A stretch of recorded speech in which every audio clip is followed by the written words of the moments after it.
In a room full of people, Tsunekazu Takeda pleads his innocence. As I've said, I don't believe I've done anything illegal. This was a spectacular fall from grace for the 71-year-old, a former Olympic equestrian, great-grandchild of an emperor, and Japan's Olympics chief for nearly 2 decades.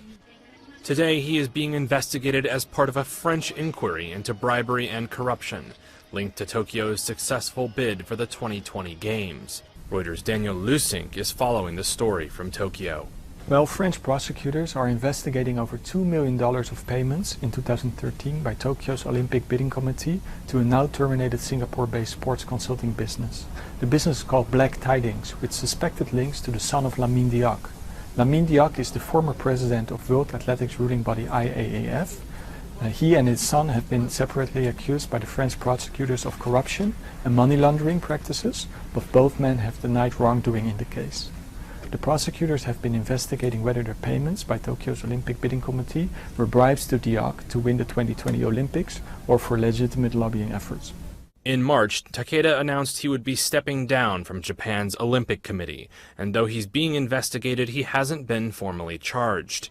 His resignation, which takes effect in June, comes 3 years after the allegations first surfaced. It was a shock for some who knew him. Takeda's a household name in Japan. Takeda is the great-grandchild of Emperor Meiji.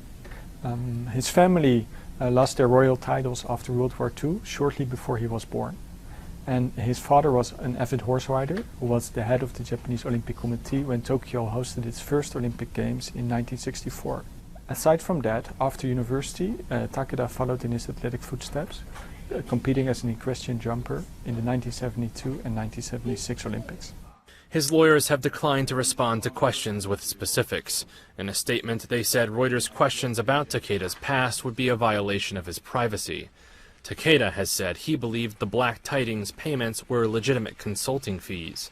A panel appointed by the Japanese Olympic Committee in 2016 cleared him of bribery allegations, and the International Olympic Committee has closed its own ethics case too. But some politicians in Japan say the alleged bribery case remains unresolved, and opposition lawmakers have urged a fresh investigation into Tokyo's bid for the Games.